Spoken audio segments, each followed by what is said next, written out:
Guys, आज हम संविधान के महत्वपूर्ण संविधान संशोधन करेंगे जो हमारी आगामी परीक्षाओं के लिए काफ़ी इम्पोर्टेंट है। जैसे कि हमारी HCS की परीक्षा होगी और आगे अगस्त में हमारे शायद अगस्त में CET की परीक्षा हो और अदर्स जो वनडे एग्जाम उनके लिए भी काफ़ी इम्पोर्टेंट होगी। जो लास्ट के हमारे 6 संविधान संशोधन है उसमें काफ़ी कन्फ्यूजन होती है कि कौन सा संविधान संशोधन किसके लिए किया गया। सो गाइज, आज हम इस कन्फ्यूजन को दूर करेंगे और देखते हैं कि कौन सा संविधान संशोधन कैसे किया गया, कब किया गया। ऐसे करेंगे कि ट्रिक की ज़रूरत नहीं पड़ेगी और आपको याद हो जाएगा। सो गाइज, सबसे पहले संविधान संशोधन के बारे में देखते हैं। जो संविधान संशोधन करने की शक्ति वो संसद को प्राप्त है भाग 20 और अनुच्छेद 368 के तहत। संविधान संशोधन विधेयक सदन के किसी भी सदन में लाया जा सकता है। संविधान संशोधन विधेयक पर संयुक्त बैठक का प्रावधान नहीं है। जब भी जैसे कि अदर्स जो हमारे संविधान में जो भी विधेयक लाए जाते हैं उसमें यदि दोनों सदनों में कन्फ्यूजन है तो उसकी संयुक्त बैठक बुला सकता है, राष्ट्रपति बुलाता है और इसकी अध्यक्षता कौन करता है? लोकसभा अध्यक्ष ही करता है। लेकिन संविधान संशोधन में संयुक्त बैठक पर बिठाने की कोई अभी प्रावधान नहीं है। कोई भी विधेयक लोकसभा और राज्यसभा से पारित होने के बाद राष्ट्रपति की सहमति के बाद ही वह अधिनियम बनता है। संविधान में संशोधन 3 प्रकार से होता है। सबसे पहले साधारण बहुमत से, विशेष बहुमत से, विशेष बहुमत प्लस कम से कम आधे राज्यों की विधानसभा से जो मंजूरी हो। ये है हमारे संविधान संशोधन। सभी के सभी हम इनको करेंगे। जितने भी हमारे संविधान संशोधन हैं उनके ये हम करेंगे।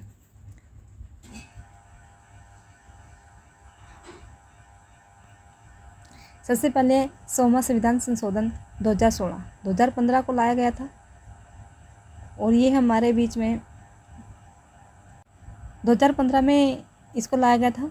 सन 1974 में जो हमारा लैंड एग्रीमेंट था उसके तहत लाया गया था और 2016 में इसको पूरा किया गया। भारत और बांग्लादेश के बीच भूमि का बंटवारा के लिए था। तो देखेंगे 100 यानी 50। 100 का जब हम कोई भी वस्तु क्या होती है 100% होती है। जब हम उसको डिवाइड करेंगे इसमें 50-50 यानी कि बंटवारा 100 का किस में करेंगे? बंटवारा 50-50 में। सो गाइस, ऐसे आप याद कर सकते हैं इसको। 100वां संविधान संशोधन किसके लिए है? भारत और बांग्लादेश के बीच भूमि का बंटवारा के लिए। ये 1974 का जो हमारा लैंड एग्रीमेंट था उसके तहत ये भूमि का बंटवारा किया गया। उसके बाद है 101वां संविधान संशोधन 2017। ये 22वां संविधान संशोधन विधेयक था। जैसे कि इनके बीच में 21 का डिफरेंस है। 21 ऐसे भी संविधान संशोधन थे जो पूरे नहीं हो सके, या तो एक सदन में कंप्लीट हो चुके हैं, दूसरे में नहीं हो पास हो चुके हुए, या फिर राष्ट्रपति ने उन पर हस्ताक्षर नहीं किए तो वे प्रॉपर संविधान विधेयक ही रह गए, संशोधन होकर संविधान का अधिनियम नहीं बन सके। वो ये बिल किसने प्रस्तुत किया था? अरुण जेटली ने किया था। 101 संविधान संशोधन में GST लागू किया गया था। GST की फुल फॉर्म क्या है? गुड्स एंड सर्विस टैक्स है। यह एक अप्रत्यक्ष कर है। 1 जुलाई 2017 को उसको लागू किया गया था। सबसे पहले असम में इसको लागू किया गया। असम में यह अगस्त 2016 में लागू हो चुका था, जबकि हमारे पूरे देश में 1 जुलाई 2017 से इसको लागू किया गया। सबसे गाइस, ये ध्यान में रखना कि अप्रत्यक्ष कर है। जो GST है वो क्या है? अप्रत्यक्ष कर है। आगे है संविधान संशोधन। संविधान संशोधन जो हमारा 102वां है वो 2018 में लाया गया और ये 123वां संविधान संशोधन विधेयक था। NCBC को संवैधानिक दर्जा देने के लिए संविधान संशोधन लाया गया। राष्ट्रीय पिछड़ा वर्ग आयोग को संवैधानिक दर्जा देने के लिए यह अनुच्छेद 338 में संशोधन करके 6 भाग जोड़ा गया और राष्ट्रीय जो पिछड़ा वर्ग आयोग का गठन किया गया। इसको प्रस्तुत किया था थावरचंद गहलोत ने। आगे हमारा 103वां संविधान संशोधन 2019। ये 124वां संविधान जो संशोधन विधेयक था इसको प्रस्तुत भी थावरचंद गहलोत ने किया था। ये जो EWS को 10% आरक्षण दिया गया। इसके तहत EWS क्या है? Economical weaker section. इसमें गाइज आप याद रख सकते हो EWS, इसमें कितने वर्ड हैं? 3। तो कौन सा संविधान संशोधन? तीसरा 103 यानी 103 संविधान संशोधन। ये सामान्य वर्ग के जो आर्थिक रूप से पिछड़े हुए लोगों के लिए 10% का आरक्षण था। जो भी जनरल कास्ट का है और वो पिछड़ा हुआ है, आर्थिक कमज़ोर है परिवार उसका, तो उसको 10% का आरक्षण दिया गया था शैक्षणिक और जो हमारी जॉब के लिए। आगे है 104वां संविधान संशोधन। ये विधेयक कौन सा था? 126वां विधेयक था।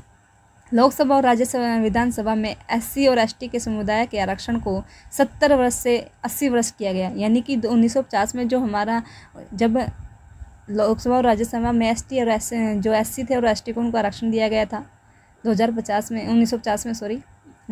में इनको आरक्षण दिया गया और ये 70 वर्षों के लिए दिया गया। लेकिन अभी जैसे कि इनको बार सबसे पहले 10 वर्षों के लिए दिया गया, आगे आगे 10 करके ये 70 वर्षों से 80, यानी कि अब 2020 से 2000 आगे 10 साल यानी 2030 तक इसको बढ़ाया गया। और इसमें क्या किया गया, राज्य जैसे लोकसभा और राज्य विधानसभा में जो आंग्ल भारतीय थे, आंग्ल इंडियन थे, उनकी सीटों को समाप्त कर दिया गया। जैसे कि लोकसभा में 2 सीटें रिजर्व होती थी आंग्ल इंडिया की, उसको अब समाप्त किया गया। आगे है 105वां संविधान संशोधन। ये विधेयक था 127वां। इसमें राज्यों को ओबीसी सूची बनाने का अधिकार दिया गया।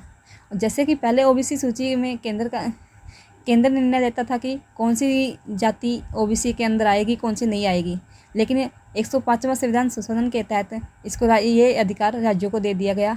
और ये किसने किया था, प्रस्तुत किया था वीरेंद्र कुमार ने, जो हमारी सामाजिक न्याय व अधिकारिता मंत्री हैं।